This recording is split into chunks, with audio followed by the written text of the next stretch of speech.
I know that Scripture clearly tells us that we should, and I would hope to think that every believer would say, certainly I fear the Lord. But the question comes, as life brings moments, choices, where we are in the tension of making a decision, we're oftentimes truthfully motivated by fear of man or fear of risk than we are fear of the Lord. This is demonstrated when we know, for example, that the Lord. Let's think of this from several different examples. Let's put ourselves in a peer pressure scenario. Maybe you're a teenager and you're in a situation where you know you shouldn't drink alcohol because you're not of age and your parents told you not to. And so you know what you should do. You should honor your parents. You should honor the law, and you shouldn't do that. But you're put in a situation where your friends are making fun of you and you're in that pressure point to do it. And now you're in this tension. Do I fear God and fear the commandments that he has put in place for me to obey? Or do I fear the rejection of a friend? And that situation may help us see, do we really fear God? Maybe you're not a teenager. Maybe you're an adult and you are in a situation where you could cheat on your taxes, and doing so would keep more money in your pocket.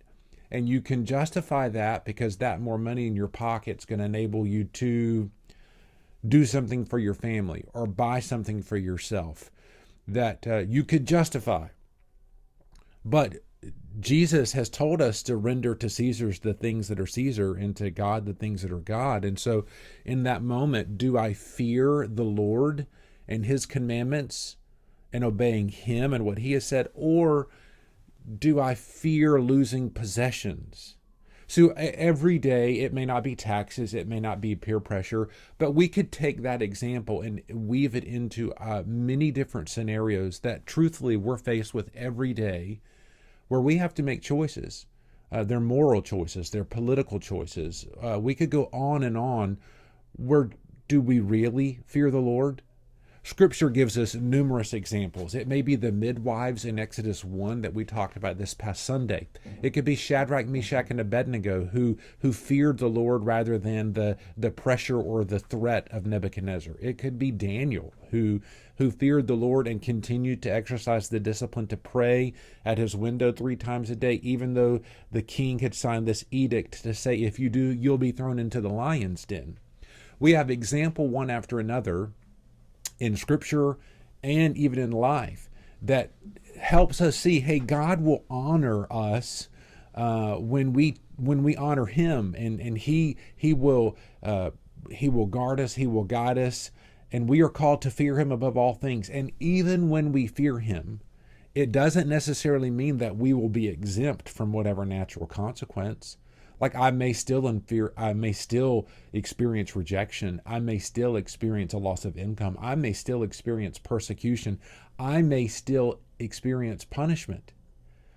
But I must choose to honor the Lord and to fear him no matter what. Honor him and fear him first. I realize this tension is something we experience every day, something we do and should wrestle with. I encourage you to seek the Lord, look for those examples in Scripture, look for examples even in our life every day. You may want to refer to our blog post this week where we looked at the example of Hugh Latimer for one example in the early 1500s as a voice for the Reformation in England. You may look at examples in your everyday life, even in modern day times. But fear the Lord first, honor him first, and trust him. I hope this is an encouragement to you today. I hope it maybe stretches you to even explore and study more. As you do so, feel free to check out our website. Feel free to reach out to us if we can help serve you along the way. God bless, and we'll see you next time.